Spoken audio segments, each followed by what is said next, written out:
దేవునికి స్తోత్రం. ప్రియ దేవుని బిడ్డలారా, పరిశుద్ధ బైబిల్ గ్రంథంలో నుండి ప్రవక్త అయిన దానియేలు రాసినటువంటి గ్రంథము 2వ అధ్యాయము. ప్రియులారా, మనం చదివి ముందుకు సాగిపోదాము. 2వ అధ్యాయము 1-2 వచనాలు. నెబుకద్నెజరు తన ఏలుబడి యందు 2వ సంవత్సరమున కలలు కనెను.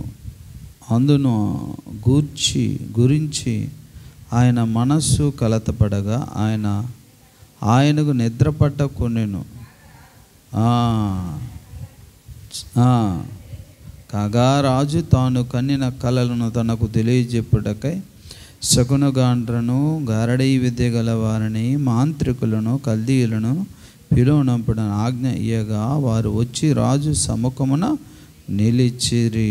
చాలు. ప్రేమ కలిగిన మహాపరిశుద్ధుడా, ఆశ్చర్యకరుడా, ఆలోచనకర్త, నిత్యుడా, స్తోత్రాలు. చదవబడిన వాక్యము నుండి నాకు దేవలోకానికి కావలసిన జీవాహారం ఇచ్చి మమ్మల్ని అందరినీ సత్యమందు ప్రతిష్ఠ చేసి సత్య ప్రత్యక్షతను కూడా మీరు అనుగ్రహించి మమ్మల్ని సర్వసత్యములో నడిపించి మహిమ పొందమని యేసు నామమున ప్రార్థిస్తున్నాం తండ్రి, ఆమేన్. దేవునికి స్తోత్రం. ప్రియులారా, ఈ నెబుకద్నెజర్ అనేటటువంటి వ్యక్తి బబులోను మహాసామ్రాజ్యానికి రాజు, సామ్రాట్. అయితే ఇతనికి ఒక కల వచ్చింది, కలగన్నాడు. ఆ కలలో ఏదో ఒక వింతైనది ఏదో చూశాడు. తెల్లవారు ఆ కల మరచిపోయాడు. ఆ కల మర్చిపోతే దేటి నేనేదో కలగన్నాను, మళ్ళీ మర్చిపోయాను, గుర్తుకు రావట్లేదు. ఓహో, సరే, నా దేశంలో చాలామంది శకునగాండ్రులు, మాంత్రికులు చాలామంది ఉన్నారు కదా, వాళ్ళని పిలిపించి నేను కన్నిన కల ఏంటో దాని భావం ఏంటో తెలుసుకుందాం అనుకుని పిలిపిస్తే అందరూ వస్తారు. అందరూ వస్తే ఏమండయ్యా, మీరందరూ వచ్చారు కదా, నేను కన్నిన కల ఏంటో దాని భావం ఏంటో మీరు చెప్పండి అని అడుగుతారు. అడిగేసరికి అదే రాజుగారు, తమరు కనిన కళ ఏంటో మాకు చెప్పండి, దాని భావం చెప్తానంటే నేను మర్చిపోయాను, కాబట్టి ఆ కళ కూడా మీరే చెప్పాలి, దాని భావం కూడా మీరే చెప్పాలంటే అది ఎవరి వల్ల సాధ్యం కాదు. రాజుగారికి ఏ కళ వచ్చిందో ఎవరు తెలుసా అండి? ఏమా నువ్వు కలగంటావు, నేను కలగన్నాను చెప్పండి పాస్టర్ గారు అని చెప్పగలమా? కనుక ఇదేంటి వీడు పిచ్చోడ్లాగా ఉన్నాడని మనసులో అనుకున్నారేమో ఆ మాంత్రికులు, ఆ శకునగాండ్రులు. తెలియదు కానీ ఇలా టైం పాస్ చేయడానికి వచ్చారు మీరు కానీ చెప్పకపోతే మీకు ఇక పనిష్మెంటే అని రాజుగారు ఆజ్ఞాపిస్తే ఏమవుద్దండి? కొండ మీద కోతినైనా తీసుకురావాల్సిందే. కనుక అప్పుడు పలానా ఓ వ్యక్తి ఉన్నారు, అతడు కళలు దర్శనాలు అవన్నీ బాగానే చెప్తారు అని వినిపించింది రాజుగారికి. ఎవరు ఆ వ్యక్తి అనంటే అతని పేరు దానియేలు. సరే, రాజుగారు ముందుకు దానియేలు తీసుకొస్తే దానియేలు ఆ యొక్క భావాన్ని చెప్తున్నాడు. అది మనము 2వ అధ్యాయం 28వ వచనంలో చూస్తాం. అయితే మర్మములను బయలుపరచగల దేవుడొకడు పరలోకమందున్నాడు. అంచెదినములయందు కలుగబోవు దానిని ఆయన రాజగు నెబుకద్నెజర్ నాకు తెలియజేశాను. తాము పడక మీద పరుండగా తమరి మనస్సులో కలిగిన స్వప్న దర్శనములు ఏవనగా, రాజా, ప్రస్తుత కాలం గడిచిన పిమ్మట ఏమి జరుగునో అనుకొని తాము పడక మీద పరుండి మనోచింత గలవారై ఉండగా మర్మములను బయలుపరచువాడు కలుగబోవు దానిని తమరికి తెలియజేశాను. దేవుని స్తోత్రం. చూసారా, రాజుగారు ఎలా పడుకున్నారట? ప్రస్తుత కాలము గడిచిన పిమ్మట ఏమి జరుగునో అంటే ఈరోజు అయిపోతుంది, మరి రేపేం జరుగుద్దో, ఎల్లుండి ఏం జరుగుద్దో, తర్వాత ఏం జరుగుద్దో అని మనోచింత. అండి మనకైతే కొన్ని విషయాలు ఈ పూట అలాగో గడిచింది కానీ మిగతా రేపు ఎల్లుండి అలాగా అనే ఆలోచన ఉన్నట్లుగానే ఈయనకైతే అసలు ప్రస్తుత కాలం ఇలాగా నేను రాజుగా ఉన్నాను, బాగానే ఉంది, తర్వాత ఏం జరుగుద్దో అని మనోచింత, మనసులో చింత కలిగిందట నెబుకద్నెజర్ మహారాజు గారికి. అప్పుడు దేవుడే ఒక కలను ఆ రాజుగారికి ఇచ్చాడు. ఆ కల ఏంటో రాజు మరిచిపోయాడు, కానీ దైవభక్తుడైనటువంటి దానియేలైతే ఆ రాజుగారు మరిచిపోయిన కల ఏంటో, దాని భావమేంటో చెప్పడానికి సంసిద్ధుడయ్యాడు. ఎందుకంటే దానియేలు చెబుతూనే ఏమన్నాడు తెలుసా? మర్మములను బయలుపరచు గల దేవుడు ఒకడు పరలోకమందు ఉన్నాడు, ఆయనే బయలుపరుస్తాడు. హల్లెలూయా. దేవుడే బైబిల్లో ప్రతి మర్మము, కలలో ప్రతి భావము, వాక్యములో ప్రతి అర్థము దేవుడు తప్ప మనకు పిల్లారా దాన్ని గ్రహించాలన్న ఆయన ప్రత్యక్షత తప్ప మరొక అవకాశం లేదు. మర్మాలు, భావాలు, ప్రత్యక్షతలు ఆయన అనుగ్రహిస్తేనే మనకు అర్థమవుతాయి. ఓ నాకు అర్థమైపోయింది అంటే దేవుడు తానే నీకు అర్థం చేయించాడని అర్థం. ఒక్కోసారి దేవుడు తాను నీకు ఆ ప్రత్యక్షత, అది గ్రహించే శక్తి నీకు ఇవ్వకపోయినా నాకు అర్థమైపోయింది అని చెప్పినప్పుడు, ఒకవేళ దేవుడు చెప్పిన అర్థానికి నీకు అర్థమైన ఆ సంగతికి సరిపోలి లేకపోతే అది నీ ఊహాగానమే తప్ప దేవుని యొక్క ప్రత్యక్షత కాదు అనేది స్పష్టంగా గ్రహించాలి. ఎందుకంటే దేవుని యొక్క భావము, వాక్య భావం, వాక్య మర్మానికి ప్రియులారా మనకున్నటువంటి భావము, మనకు అర్థమైన రీతి రెండు ఒకదానికొకటి ఎప్పుడు ఢీ కొనవు. అర్థమైందండి? రెండు ఒకదానికొకటి ఎదురుపడదు.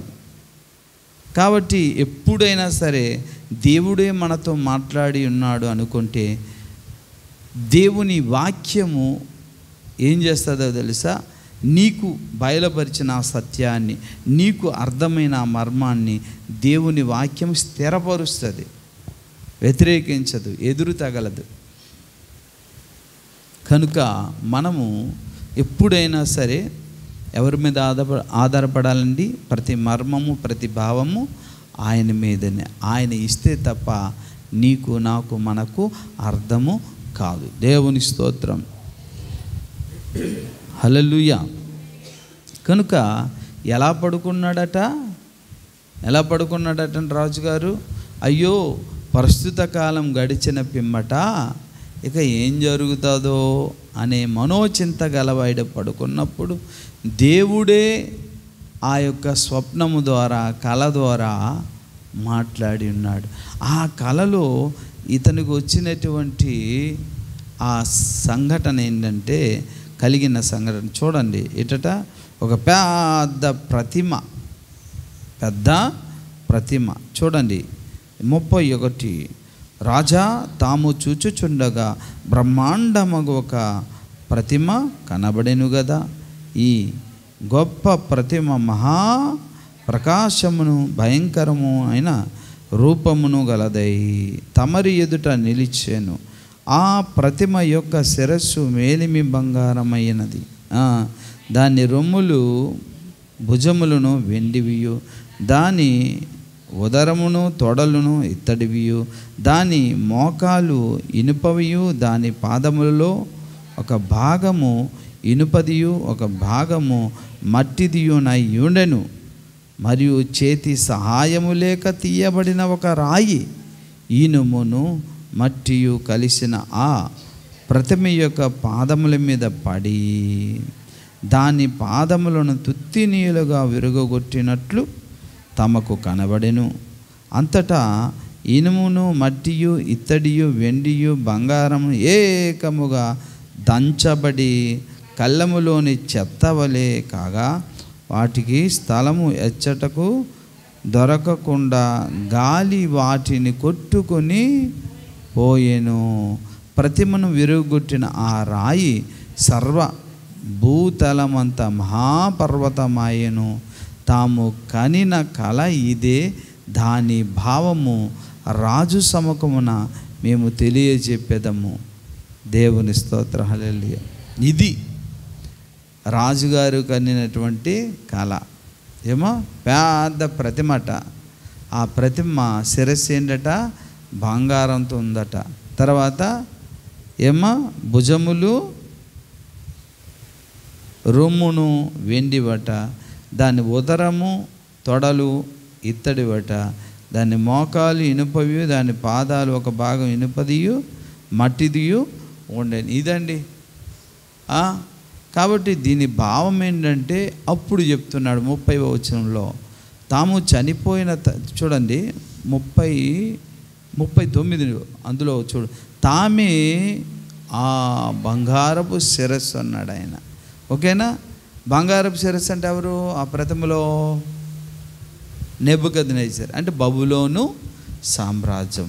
తర్వాత ఏమో తాము చనిపోయిన తరువాత తమరి రాజ్యము కంటే తక్కువైన రాజ్యం ఒకటి లేచును.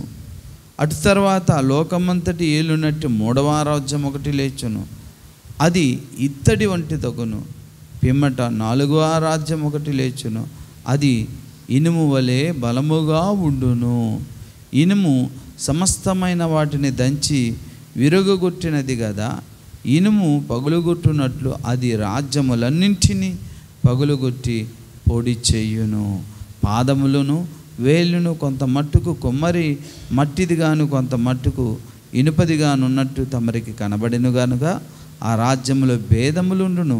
అయితే ఇనుము బురదతో కలిసి ఉన్నట్టు కనబడిను కదా, ఆ రాజ్యములో అలాగుండును. ఆ రాజ్యము ఇనుము వంటి బలము గలదయ్యుండును.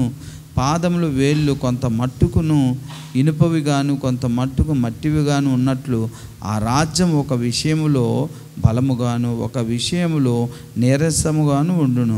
ఇనుము బురదయు మిళితమైండుట తమరికి కనబడిన అటువలే మనుష్య జాతులు మిళితములై ఇనుమును మట్టితో అతకనట్టు వారు ఒకరితో ఒకరు పొసగక ఎందురు. ఇదండి, అదండి ఆ ప్రతిమ యొక్క వివరణ ఇచ్చాడు దేవుడే. దానియేలు తెలియజేశాడు. ఆ శిరస్సు ఎవరట చెప్పాలి? శిరస్సు ఎవరట? బబులోను రాజు. ఎవరు? నెబుకద్నెజర్ అంటే తన సామ్రాజ్యం. తర్వాత అంటున్నాడు అక్కడ తమరి కంటే ఒక తక్కువైన రాజ్యం.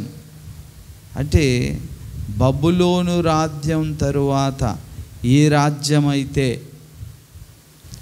ఫామ్ అయిందో, అంటే బబులోను రాజ్యాన్ని ఓడించి ఏ రాజు అయితే గెలిచారో, ఏ జాతి అయితే గెలిచారో, అదే ఆ ప్రతిమలో ఏంటండి రొమ్మును భుజములను ఏటట వెండివి.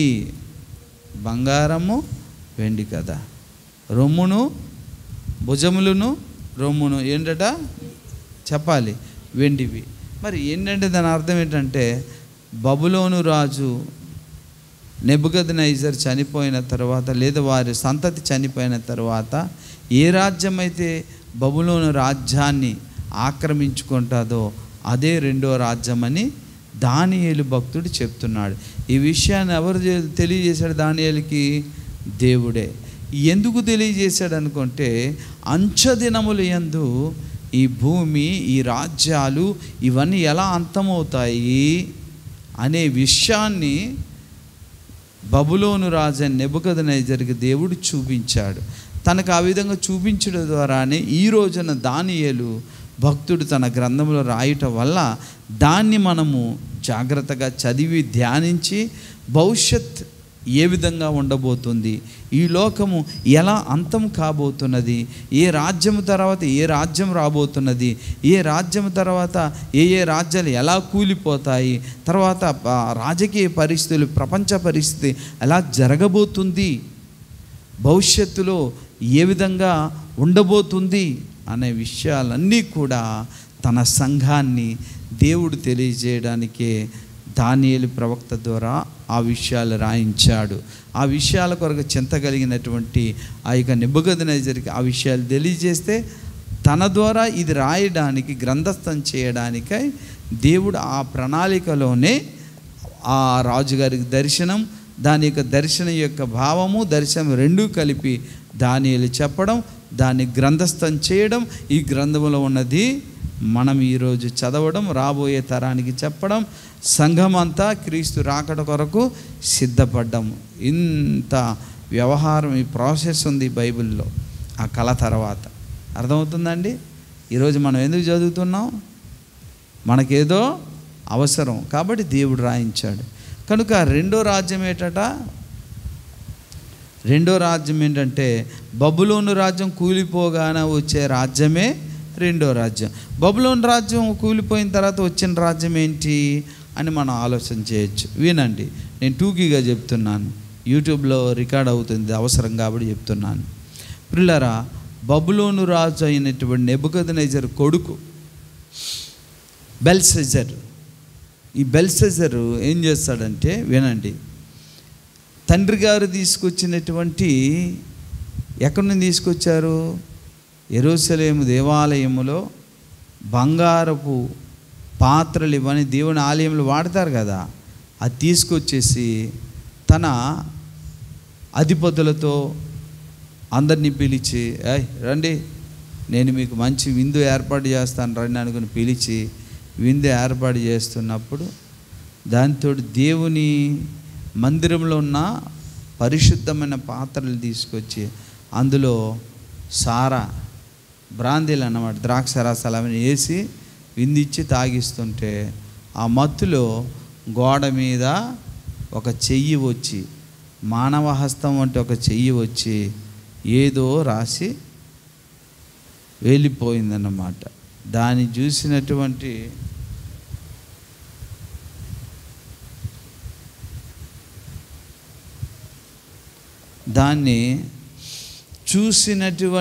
అమ్మ వినండి, ఆ రాజైన బెల్షెజరు నీరసించిపోయాడు. ఇదేంటి బాబు, ఇది ఎలాగ వచ్చింది అనుకొని కలవరంతో, బాబు నాకు ఒక హస్తం వచ్చి అక్కడ గోడ మీద ఏదో రాసింది, నాకు అర్థం కావట్లేదు, దాని భాష ఏంటి, అది ఏ ఊరి భాష, ఏ జాతి భాష, నాకేం అర్థం కావట్లేదు, ఎవరు చెప్తారంటే మళ్ళీ దానియేలుని పిలిపించారు.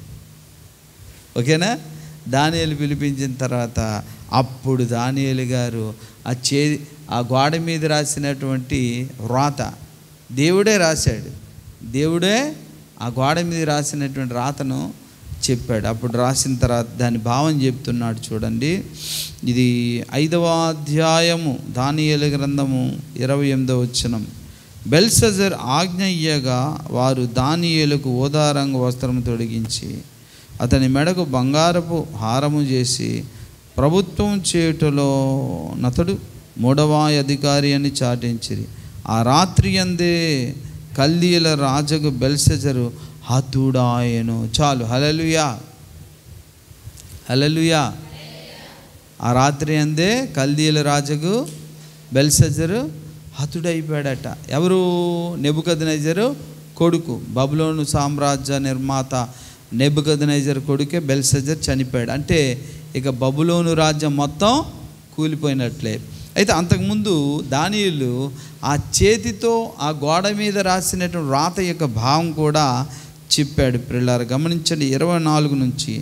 కావున ఆయన ఎదుటుండి ఈ ఎరచెయ్యి వచ్చి ఈ వ్రాతను వ్రాసిన శాసనం మీదనగా మెనే టేకిల్ ఉపారిషన్.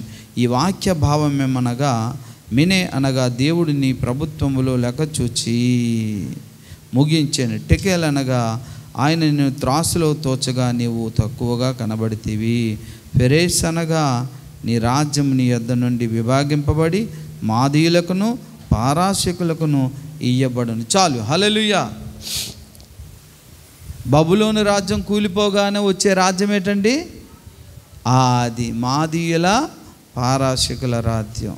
ఇప్పుడు గమనించండి, దేవుడు నెబుకద్నెజరుకి కలలో చూపించినటువంటి ఆ ప్రథమ యొక్క భావం, బంగారం ఏమో బబులోను రాజు, రెండవదిగా ఈ రొమ్మును, తర్వాత ఈ భుజములు ఏటట వెండి, అదేటట మాదియా పారాశక రాజ్యం అన్నమాట. అంటే మనకు ప్రథమ ద్వారా 2 రాజ్యాలు స్థారసపడ్డది. ప్రపంచమంతా తెలిసిన విషయం. దేవుడు ఏ రాజ్యాలు ఎప్పుడెప్పుడు ఏవి జయిస్తాయో ముందుగానే చెప్పేశాడు. అలాగనే మాదియా పారశికులు బబులోను రాజ్యాన్ని ఆక్రమించుకొని వారు తమ రాజ్యాన్ని స్థాపించుకున్నారు. మరి 3వ రాజ్యం తెలియాలి కదా. బంగారపు శిరస్సేమో బబులోను సామ్రాజ్యము, తర్వాత ఆ భుజములను రొమ్మును ఎండివి కదా, అదేమో మాదియా పార్షిక రాజ్యము. తరువాత ఏముందండి? ఉదరమును తొడలు ఇత్తడివి. అది ఏ రాజ్యము? ఎలా తెలుసుకుంటాము అనంటే, దేవుడు దానియేలు గారికి మరలా కలనిచ్చాడు, దర్శనాన్ని ఇచ్చాడు. ఆ దర్శనములో ఏంటో చూద్దామా? 8వ అధ్యాయంలో చెప్తుంది లేఖనం మనకు. చూడండి, 8:1. రాజగు బెల్షజర్ ప్రభుత్వపు 3వ సంవత్సరమందు దానియేలును నాకు మొదట కలిగిన దర్శనము గాక మరి ఒక దర్శనము కలిగెను అన్నాడు. నేను దర్శనమును చూచుచున్నప్పుడు నేను ఏలామను ప్రదేశ సంబంధమగు షూషాను పట్టణపు నగరలో ఉండగా దర్శనము నాకు కలిగెను. నేను ఓలయ్యను నది ప్రక్కన ఉన్నట్టు నాకు దర్శనము కలిగెను. నేను కన్నులెత్తి చూడగా ఒక పొట్టేలు ఆ నది ప్రక్కను నిలిచుండెను. దానికి 2 కొమ్ములు. ఆ కొమ్ములు ఎత్తైనవి కానీ ఒకటి 2వ దానికంటే ఎత్తుగా ఉండెను.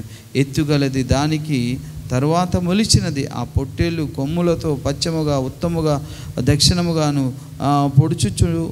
పొడుచుచుండుట చూచి తిని ఇట్లు జరుగుగా దాన్ని ఎదిరించుటకైనను అది పట్టకుండా తప్పించుకొనుటకైనను ఏ జంతువుకును శక్తి లేకపోయినో అది తనకిష్టమైనట్టుగా జరిగించుచు బలము చూపుచూ వచ్చెను. నేను ఈ సంగతి ఆలోచించుండగా ఒక మేకపోతు పడమ నుండి వచ్చి కాళ్ళు నేల మోపకుండా భూమి ఎందంతటా పరుగులెత్తెను. దాని 2 కన్నుల మధ్యన ఒక ప్రసిద్ధమైన కొమ్ములు ఉండెను. ఆ మేకపోతు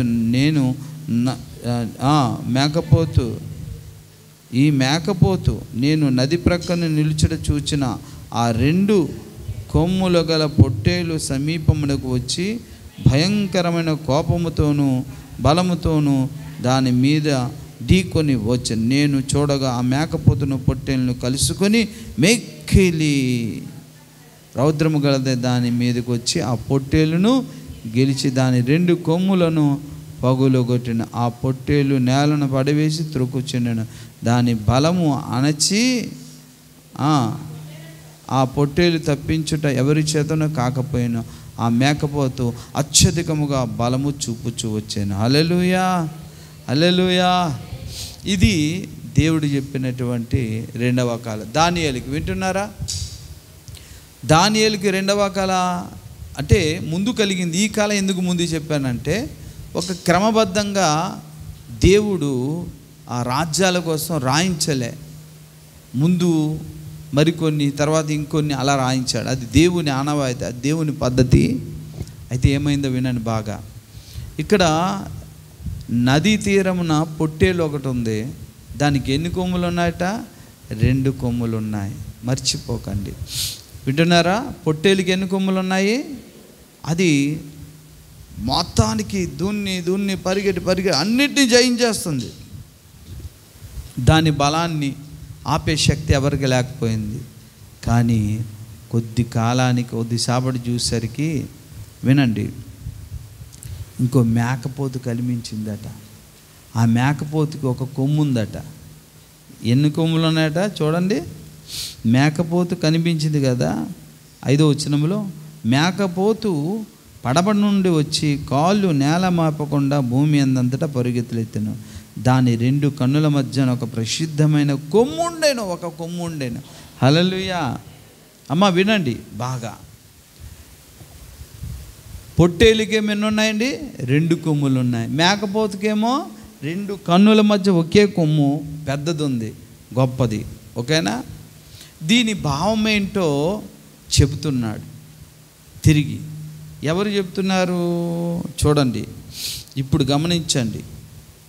ఇక్కడ గబ్రియెల్ అనే దూత దానియేలు దగ్గరకు వచ్చి దాని భావాన్ని చెప్తున్నాడు. బాగా విను. 19వ వచనం, మరియు అతడు ఉగ్రత సమాప్త కాలం ముందు కలుగబోవునట్టే సంగతులను నీకు తెలియజేయుచున్నాను. ఏలనగా అది నిర్ణయించిన అంచకాలమును గూర్చినది. అమ్మ మనకు కావాలా లేదా అంచకాల సంగతులు? అర్థమైందా? ఈ యుగాంతంలో ఏం జరగబోతుందో మనకు కావాలి కదా. ఆ సంగతులు దానియేలుకు తెలియజేశాడు. ఇప్పుడు గ్రంథస్థమైంది కాబట్టి మనం కూడా చదువుతున్నాం. ఇంతకీ దానియేలు కలిగిన ఆ పొట్టేలు ఏంటి, ఆ మేక ఏంటి, ఆ పొట్టేలుకున్న 2 కొమ్ములు ఏంటి, మేకపోతుకున్న ఒకే కొమ్ము ఏంటి, దాని భావం ఏంటో చెప్తున్నాడు. ఇవన్నీ ఒకదాని కూడా కనెక్ట్ అవుద్ది.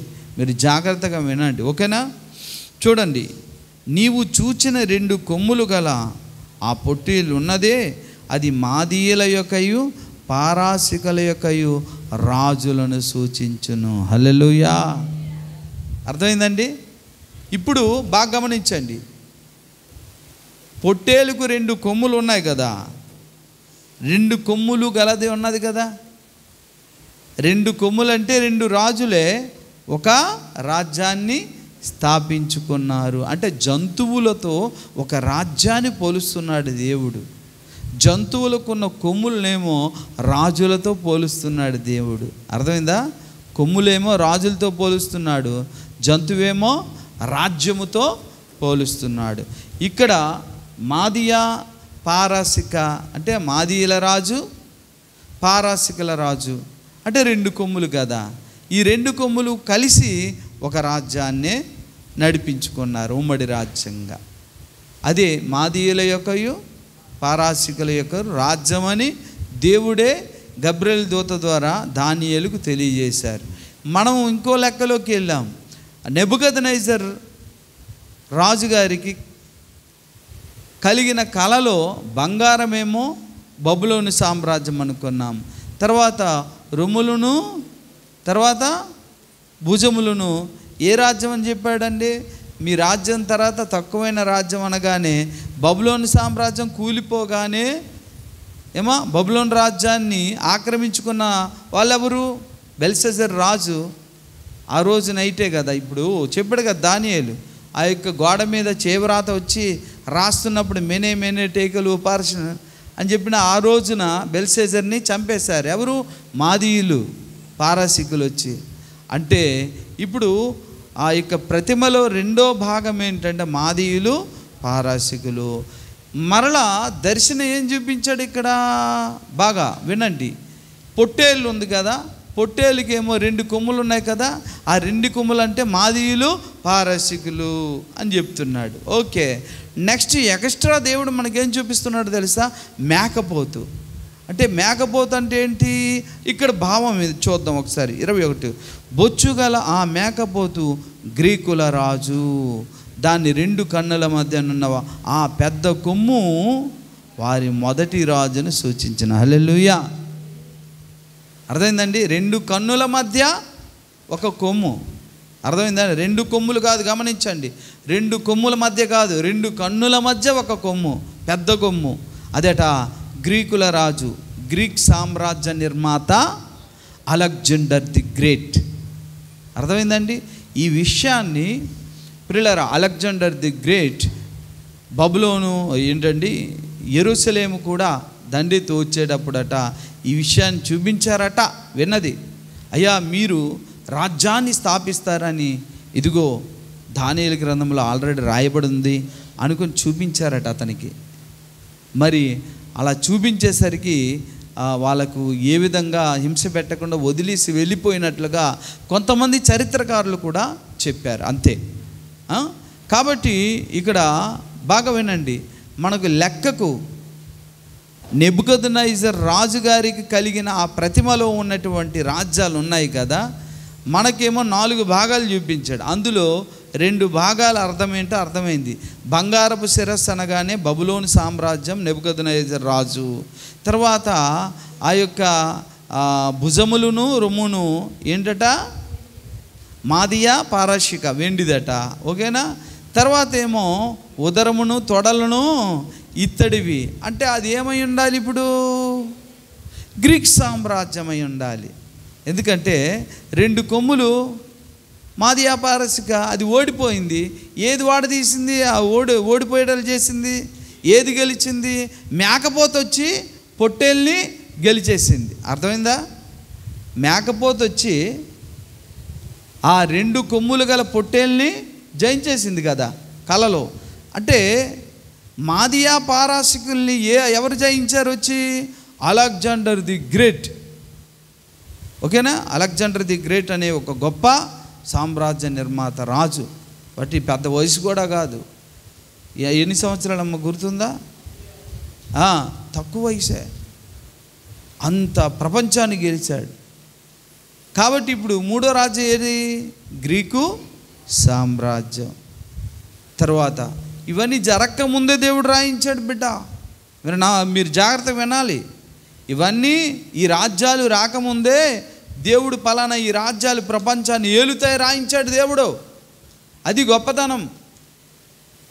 దీనితో ఏదో మన ఆత్మీయ జీవితానికి, యేసు 2వ రాకడికి మనం ఎత్తబడ్డానికి లింక్ ఉంది.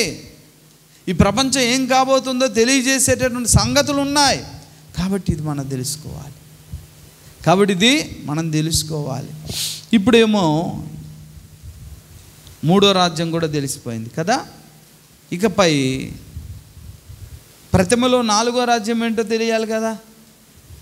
తెలియాలి లేదా? బంగారం అంటే బబులోను సామ్రాజ్యం. తర్వాత వెండి అంటే చెప్పాలి మాదియా పారశిక రాజ్యం. తర్వాత ఇత్తడి అంటే గ్రీకు సామ్రాజ్యం. కింద ఏమో కాళ్ళు పాదాలు ఏమని చెప్పుకున్నాం? ఇనుము మట్టి కలిసింది కదా. మరి అది ఏ రాజ్యం అని అంటే దేవుడు మరొక దర్శనాన్ని ఇచ్చాడు. అది అప్పుడేమో మనము 8 నుంచి 7కి వెళ్ళాలి. చెప్పానా? దేవుడు వరుసగా రాయించలేదు, ఇటు నుంచి అటు అటు నుంచి ఇటు. దేవుడు ఆ విధంగానే రాస్తాడు. మరి 7వ అధ్యాయంలో మొదటి దర్శనం కలిగింది. ఆ దర్శనము మనకు 4వ రాజ్యం ఏంటో తెలియజేస్తుంది. అది చెప్పి నేను ముగిస్తాను, జాగ్రత్తగా వినండి. 7వ అధ్యాయం 1వ వచనం. బబులోను రాజు బెల్షస్సరు యొక్క పరిపాలనలో 1వ సంవత్సరమున దానియేలునకు దర్శనమును కలిగెను. అతడు తన పడక మీద పరుండి యొక్క కలకని ఆ కల సంగతిని సంక్షేపముగా వివరించి వ్రాసెను. దానియేలు వివరించి చెప్పినదేమనగా, రాత్రి యందు దర్శనములు కలిగినప్పుడు నేను తేరిచుచ్చుచుండగా ఆకాశపు నలుదిక్కుల నుండి సముద్రముల మీద గాలి విసురుట నాకు కనబడెను. అప్పుడు 4 మిక్కిలి గొప్ప జంతువులు మహాసముద్రముల నుండి పైకి వచ్చిన. ఆ జంతువులు ఒకదానికొకటి భిన్నములైనది. సముద్రములో నుండి ఏమొచ్చిందట? 4 జంతువులు వచ్చాయట. ఆ తుఫాను చెలరేగినాక 4 దిక్కుల నుంచి గాలి వీసిందంటే ఏమవుద్దండి చెప్పండి? ఆకాశపు నలుదిక్కుల నుండి సముద్రం మీద గాలి వీస్తే ఏమవుద్ది? తుఫాను వస్తుంది. ఆ తుఫాన్లో నుండి 4 గొప్ప జంతువులు వచ్చాయట. మొదటి జంతువు 4వ అధ్యాయం 4వ వచనం చెప్తుంది, మొదటిది సింహమును పోలినది. ఓకేనా. తర్వాత 5వ వచనంలో చెప్పాడు, 2వ జంతువు ఎలుగుబంటిని పోలినది. ఓకేనా.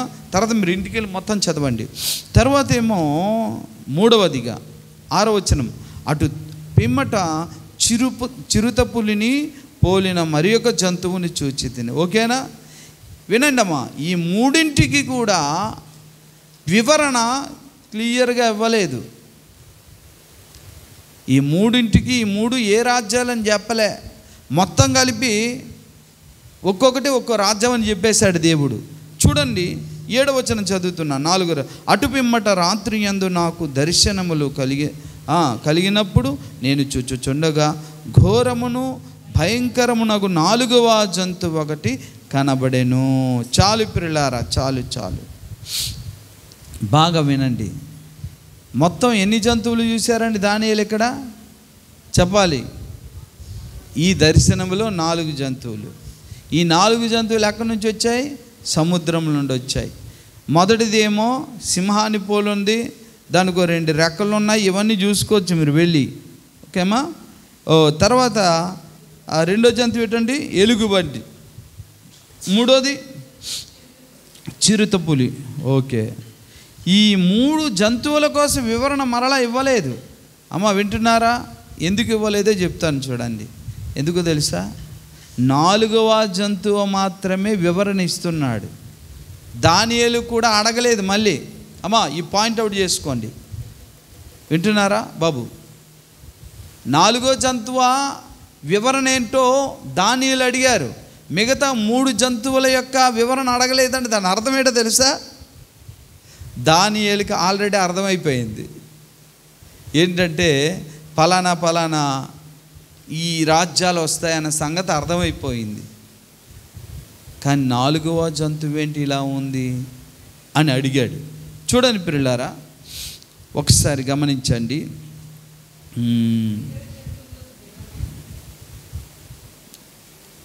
ఒక్కసారి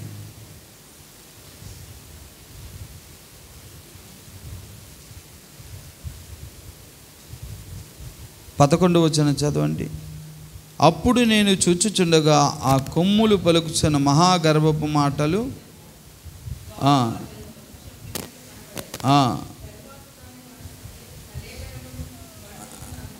సరే సరే, ఇక్కడ చూడండి 17వ వచనం చదవండి.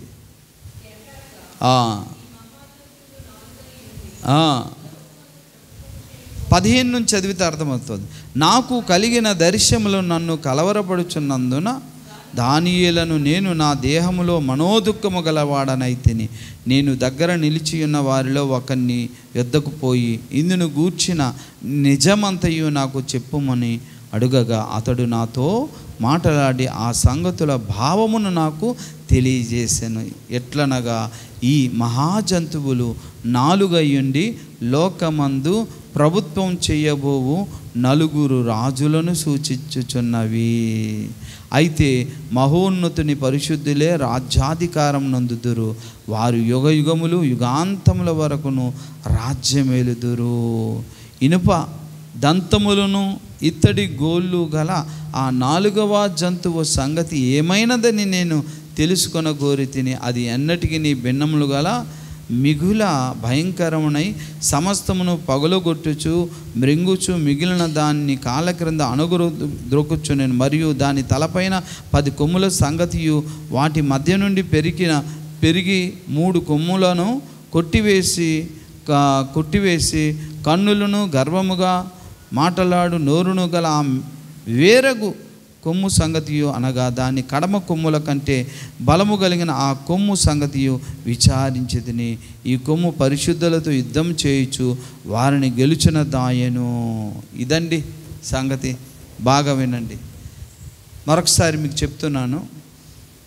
దానియేలుకు కలిగిన ఈ మొదటి దర్శనములో 4 జంతువులు కనిపించాయి, కానీ 4 జంతువుల యొక్క భావాలన్నీ అడగలే. 4వ జంతువు ఒకటి ఉంది చూసారు లాస్ట్లో, దాని భావమే అడిగాడు ఆయన. అంటే దేవుడు ఆల్రెడీ దానియేలుకి మిగతావి తెలియజేశాడు. ఏంటంటే ఇప్పుడు భావము దర్శనం 2 దేవుడు తెలియజేశాడు కదా దానియేలుకి. అందుకే రాజా నీకు వచ్చిన ఆ ప్రతిమలో బంగారపు శిరస్సు మీరే, తర్వాత ఏమో వెండి ఉంది కదా, అది నీ తర్వాత చిన్న రాజ్యం వస్తుంది, అదేంటో తెలిసిపోయింది. అప్పుడు దానియేలు ఉన్నారు కదా, దానియేలే చెప్పాడు కదా బెల్షస్సర్కి, చెప్పలేదా నువ్వు ఓడిపోతావు అనగానే. అప్పుడు ఏమైందండి, మాదీయులు వచ్చి ఏం చేశారు, బబులోని సామ్రాజ్యాన్ని ఆక్రమించేసరికి మాదియా పారసిక రాజ్యము స్థాపించబడింది, ఆక్రమించుకొని. అది 2వ రాజ్యం తెలిసింది. ఇక 3వ రాజ్యం ఏటి వస్తుందని ఎలా తెలిసింది ఆయనకి? ఎలా తెలిసింది అని అనుకుంటే, అక్కడ మేకపోతు, పొట్టేలు. పొట్టేలుకేమో 2 కొమ్ములు ఉన్నాయి. ఆ 2 కొమ్ములు గల పొట్టేలు మాదియా పారసికులు. వాళ్ళు ఓడిపోగానే వచ్చేదేంటి? మేకపోతు రాజ్యం. ఆహా, అంటే గ్రీకు సామ్రాజ్యం వస్తుందని తెలిసిపోయింది. నెక్స్ట్ ఉత్కంఠగా చూస్తున్నాడు, 4వ రాజ్యం ఏంటి. అప్పుడు మరలా ఒక దర్శనం చూపించి ఆ దర్శన భావాన్ని కూడా ఇక్కడ తెలియజేస్తున్నాడు అన్నమాట. ఏంట దర్శన భావం చూడండి ప్రియులారా. 23 చూసారా? నేను అడిగిన దానికి ఆ పరిచారకుడు ఇలాగూ చెప్పాను, ఆ 4వ జంతువు లోకములో తక్కిన ఆ 3 రాజ్యమునకు భిన్నమగు 4వ రాజ్యమును సూచించుచున్నది. అది సమస్తమును అనగదొరుకుచు పగులుగొట్టుచు లోకమంతయు భక్షించును. ఆ 10 కొమ్ములు ఆ రాజ్యము నుండి పుట్టబోవు 10 మంది రాజులను సూచించుచున్నవి. హల్లెలూయా. చూసారా అమ్మా? బాగా వినండి. 4వ జంతువు కూడా ఒక రాజ్యమేనట. ఏం చెప్తుంది లేఖనం? 17వ వచనంలో, ఎట్లనగా ఈ మహాజంతువులు 4 అయ్యుండి లోకమందు ప్రభుత్వము చేయబోవు 4 రాజులు. అంటే 4 మహాసామ్రాజ్యాలు అన్నమాట. మరి 4వ మహాసామ్రాజ్యం ఏంటి? అది తెలియాలి కదా. ఇప్పుడు మనకు అర్థం వస్తుంది. ఈ మాట చెప్పేసి నేను ముగిస్తాను. దానియేలు గ్రంథంలో ప్రతిమ కలలో కనిపించింది కదా, ఎవరికి? నెబుకద్నెజరుకి. అందులో చివర్లో గమనించండి, ఇనుము, మట్టి, బురద ఉంది కదా ఆ ప్రతిమకు. ఓకేనా? ఆ ప్రతిమకు ఇనుము కాలండి, కాలు పాదాలకి ఏముంది? ఇనుము ఉంది, మట్టి, బురద ఉంది. అది ఏ రాజ్యం అట అని అనుకుంటే విను. చేతి సహాయము లేక తీయబడిన రాయి వచ్చి ఆ ఇనుమును, ఆ మట్టిని, ఆ బురదను మొత్తం తుత్తినీలుగా బూడిద చేసిందంతే. ఆ చేతి సహాయము లేక తీయబడిన రాయి అంటే చెప్తాడు, ఆ రాజుల కాలం ముందు దేవుడే ఈ భూమి మీద ఒక రాజ్యాన్ని స్థాపించును అన్నాడు అక్కడ. చూసారా? చదివామో లేదా?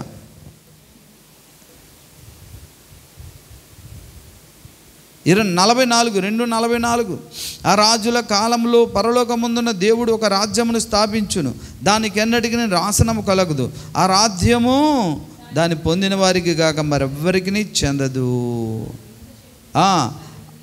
అది ముందు చెప్పిన రాజ్యములన్నింటినీ పగులగొట్టి నిర్మూలము చేయును, కానీ అది యుగయుగముల వరకు నిలుచును. చేతి సహాయము లేక పర్వతము నుండి తీయబడిన ఆ రాయి ఇనుమును, ఇత్తడిని, మట్టిని, వెండిని, బంగారమును పగులుగొట్టగా తమరు చూచితిరే. ఇందువలన మహాదేవుడు ముందు జరగబోవు సంగతి రాజునకు తెలియజేసినాడు.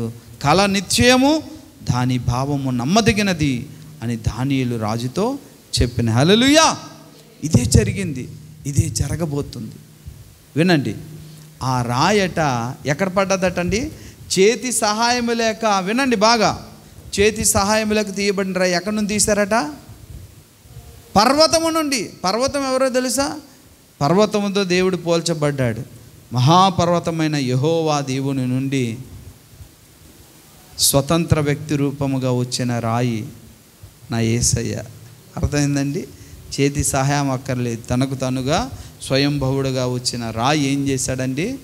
అమ్మ వినండి, బాగా వినండి, ఇది మిస్ కాకండి. ఆ రాయట వచ్చి ఆ ప్రతిమను ఎక్కడి నుంచి పాదాలు మొదలుకొని మొత్తం ఎరగొట్టి తుత్తినీలుగా చేసి ముక్కలు చేసిందట. అంటే ఆ 4 రాజ్యాలకు ఈ ఒక్క రాయి వచ్చి పొడి చేసింది. దేన్ని? ఇనుమును. దేన్ని? మట్టిని. దేన్ని? ఇత్తడిని. దేన్ని? వెండిని. దేన్ని? బంగారమును. అంటే ఇవి చాలా గట్టేనే కదా లోహాలు అవి, ఇనుము అదంతా కూడా. దాన్ని కూడా తుత్తినీలుగా చేయగల లోహం, చేతి సహాయము లేక తీయబడిన రాయి, అదే నా యేసయ్య అన్నమాట. అందుకో మాట అన్నాడు, గుర్తుందా? ఈ రాయి ఎవరి మీద పడునో దాన్ని నలిచేయును, ఈ రాయి మీద పడు ప్రతి పెంకు ముక్కలైపోవును. యేసయ్య తన రాజ్యాన్ని వచ్చి స్థాపించాడట. యేసయ్య తండ్రి అయిన దేవుడు, మహోన్నతుడైన దేవుడు భూమి మీదకు వచ్చి స్థాపించాడట. యేసయ్య వస్తూ అలాగనే బాప్తిస్మిచ్చి యోహాను కూడా దేవుని రాజ్యం సమీపించి ఉన్నది అనలేదా? మారు మనసు పొంది బాప్తిసం పొందండి, స్వార్థ అన్నాడా లేదా? యేసయ్య కూడా ఏమన్నాడండి? దేవుని రాజ్యము మీ మధ్యనే ఉన్నది అన్నాడు. స్థాపించేశాడు ఆయన. ఎవరు స్థాపించాడు భూమి మీద? యేసయ్య. అవునా? యేసయ్య వచ్చి స్థాపించాడు. యేసయ్య అంటే రాయి, బండ కదా, ఓకేనా? అరణ్యములో మనల్ని వెంబడించిన బండ రాయి అన్నమాట. ఆయనే వచ్చి స్థాపించాడు. ఏంటి స్థాపించాడు? రాజ్యాన్ని. ఎప్పుడు స్థాపించాడు ఆయన? బాగా గమనించండి. చేతి సహాయము లేక తీయబడిన ఆ రాయి ఆ యొక్క పాదాలను, ఇనుమును ఆ లోహాలన్నింటినీ ముక్కలు చేసింది. కనుక ఎప్పుడైతే చేతి సహాయము లేక తీయబడిన రాయి భూమి మీదకి వచ్చి రాజ్యాన్ని స్థాపించిందో, అంటే యేసు ప్రభువారే ఈ భూమి మీదకి వచ్చి రాజ్యాన్ని స్థాపిస్తున్నాడో, ఆయన యేసు ప్రభువారు ఈ భూమి మీదకి వచ్చి తన రాజ్యాన్ని స్థాపించినప్పుడు ఏ రాజ్యం అయితే రూలింగ్లో ఉందో, ఏ పార్టీ అయితే రూలింగ్లో ఉందో అదే 4వ రాజ్యం. అర్థమైందా మీకు చెప్పింది? అర్థమైందా? ఇప్పుడు ఆ రాజుల కాలమందు ఆయనే ఒక రాజ్యాన్ని స్థాపిస్తాడన్నాడు. యేసు ప్రభువారు ఈ భూమి మీద తన సువార్త ద్వారా సంఘాన్ని, అపోస్తుల్ని, మనల్ని స్థాపించిన కాలం ఎప్పుడు? 2000 సంవత్సరాల క్రితం. అవునా కాదా? ఆ కాలంలో ఎవరు పరిపాలిస్తున్నారు ప్రపంచాన్ని? చెప్పండి. రోమా సామ్రాజ్యం. అవునా కాదా? యేసయ్య యేసయ్య భూమి మీదకి వచ్చి తన రాజ్యాన్ని స్థాపించాడా లేదా? 12 మంది ద్వారా, తన ద్వారా 120 మంది, 120, 3000 మంది, 3000 తర్వాత మనం అందరూ కూడా అప్పుడు స్థాపించబడింది కదా, ఓకేనా? అసలు ఫస్ట్ సంఘాన్ని ఎప్పుడు స్థాపించాడు? 12 మందిని ముందుగా పిలుచుకున్నాడు. అవునా కాదా?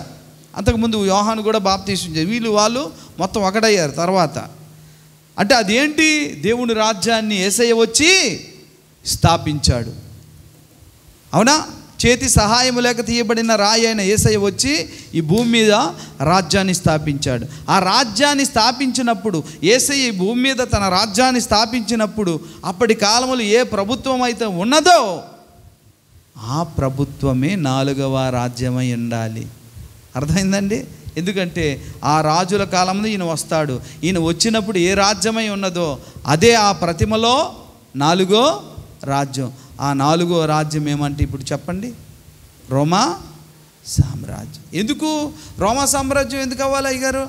అసలు యేసు ప్రభువారు భూమి మీద తన రాజ్యాన్ని స్థాపించడానికి ఏ రాజ్యకాలంలో వచ్చాడు? ఏ రాజుల కాలంలో వచ్చాడు చెప్పండి? యేసు ప్రభువారు భూమి మీదకు చెప్పండి అమ్మా. రోమా సామ్రాజ్యం అండి. అప్పుడు హేరోదు వీళ్ళందరూ ఉన్నారు, పిలాతు. రోమా సామ్రాజ్యం అండి అది. ఆ కాలంలోనే యేసే తన రాజ్యాన్ని స్థాపించాడు. ఆ రాయి వచ్చి, ఓకేనా? ఆ రాయి వచ్చిన ఆ రాజ్యం స్థాపించినప్పుడు ఏ రాజ్యం అయితే ఉన్నదో అదే దానియేలు గ్రంథంలో ప్రతిమలో చూపించిన 4వ రాజ్యము. వచ్చి ఈ రాయి ఏం చేసిందండి? మొత్తం ఏం చేసిందండి? మిగతా 4 భాగాలన్నీ కూడా ఏం చేసింది? తుత్తినీలుగా చేసిందా లేదా? హల్లెలూయా. ఇది రాయి, అదేమో పెద్ద ప్రతిమ. బాగా వినండి. ఈ చిన్న రాయి ఏమైందండి? పెద్ద ప్రతిమను తీసింది. అవన్నీ ఇప్పుడు రాజ్యాలు లేవు. బబులోని రాజ్యం లేదు. అవునా? సామ్రాజ్యం ఉందా? మాదియా పారసిక రాజ్యం ఉందా? ఎప్పుడో కాలంలో కలిసిపోయింది. గ్రీక్ సామ్రాజ్యం ఉందా? ఆ రాజు లేడు, అందరూ చేసిపోయారు, ఎప్పుడో మట్టిలో కలిసిపోయింది. రోమ సామ్రాజ్యం ఉందా? ఎప్పుడో మట్టిలో కలిసిపోయారు అందరూ కూడా. కానీ యేసయ్య స్థాపించిన 12 గురితో స్థాపించిన 120 మందితో స్థాపించిన మేడగదిలో స్థాపించిన, ఇంకా పేతురు ప్రసంగించగా 3000 మంది మారి జాయిన్ అయ్యారు చూసారా? ఆనాడు స్థాపించినటువంటి యేసయ్య రాజ్యం, యేసయ్య సంఘము అంతమైందా? మనదాకా అది పర్వతం అయిపోయిందట. చూడండి ఏమన్నాడు, ఆ రాయి ఏమైందట? మహాపర్వతం అయిపోయిందట ఆ రాయి. చదవండి ఆ మాట.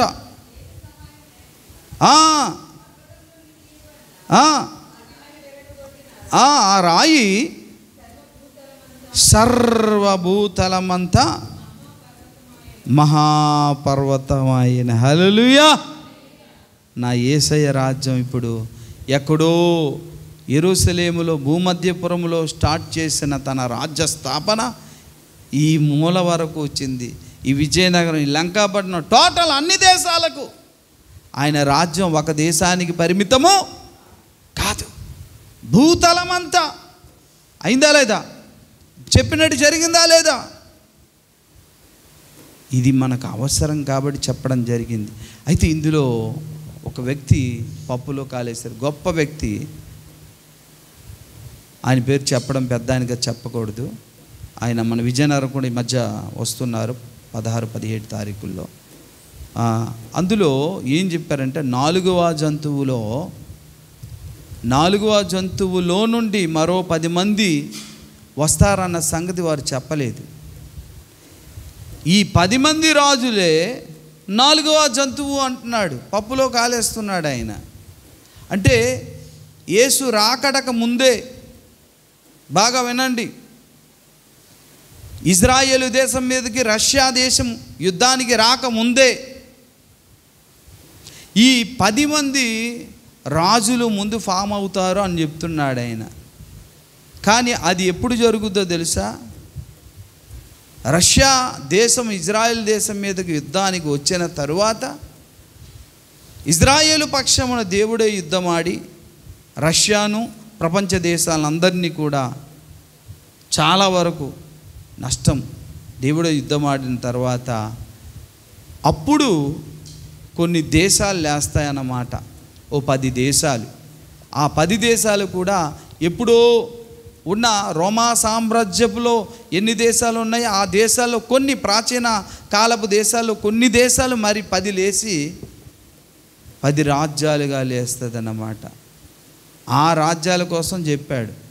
కానీ ఈయనేం చెప్తున్నారు అనుకుంటే, ఆల్రెడీ 10 రాజ్యాలు అంటే ఆ 4వ జంతువు అంటున్నాడు. కాదు,